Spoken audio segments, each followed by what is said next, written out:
Hello बच्चों, let's see this question. So the question says, discuss the various errors normally associated with a measurement and also the ways to reduce them. तो जो की concept इस question में use आ रहा है वो है types of error. Types of error. तो स्टेप वन इस क्वेश्चन का हो जाएगा। तो वेरियस टाइप्स ऑफ एरर क्या होते हैं?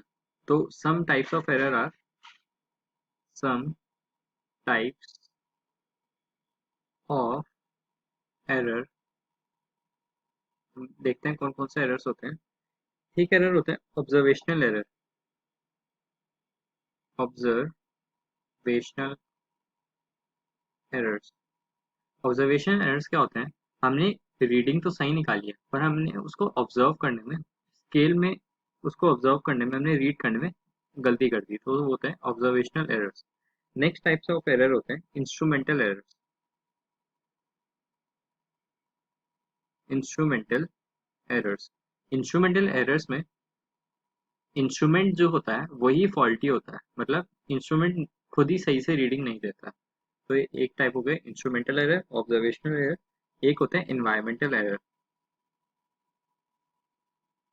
अगर मान लेते हैं हमें किसी वाटर का, अगर हमें टेम्परेचर मेजर करना है, तो अगर वो बॉइलिंग स्टेट में है तो अगर उसका 100 डिग्री आना चाहिए, पर हमने जो उसका एनवायरनमेंट है वो हमने बहुत ही कोल्ड ले लिया है, हमने उसका प्रॉपर सूटेबल टेम्परेचर ना लेकर हुए हमने उसको बहुत कोल्ड टेम्परेचर पर रख दिया है, तो उसकी जो रीडिंग आएगी वो ज़रा सी बात है, वो 100 से कम ही आएगी। तो ये हो गया इन्वायरमेंटल एरर। एक होता है random errors. Random errors. Random क्या होता है?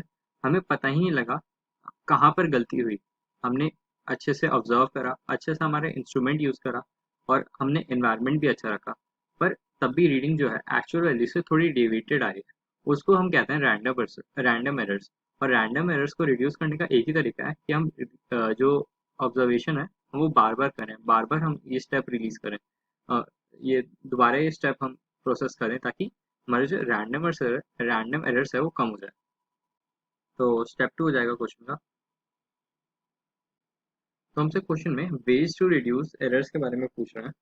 तो सम ऑफ द वेज आर, पहला वे होगा यूज द इंस्ट्रूमेंट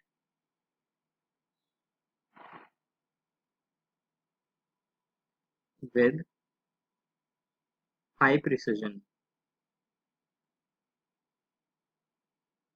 इसके कहने का मतलब है हमें अच्छे इंस्ट्रूमेंट यूज करने चाहिए जो हमें बहुत प्रिसाइज रीडिंग दे, जैसे 1.0003 ऐसी रीडिंग है, तो मतलब एकदम प्रिसाइज इंस्ट्रूमेंट हमें यूज करने हैं।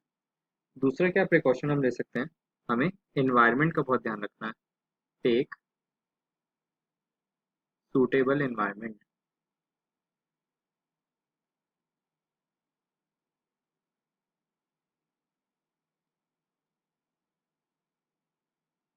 Take suitable environment.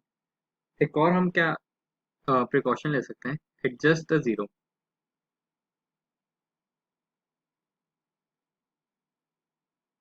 एडजस्ट का जीरो का क्या मतलब होता है? कोई भी हम रीडिंग मेजरमेंट करने से पहले हमें जो स्केल है उसको जीरो पर एडजस्ट कर लेना है, क्योंकि अगर हम ऐसा नहीं करेंगे तो हमारी रीडिंग गलत आएगी। एक और अगर हम कोई प्रिकॉशन लेना चाहें तो वह है कि हमें रैंडम एरर को डिक्रीज करने का एक ही तरीका है, हमें बार बार रीडिंग लेनी है, तो उधर से रैंडम एरर हम प्रिवेंट कर लेंगे। So this is the final answer. Hope you understood it. Best of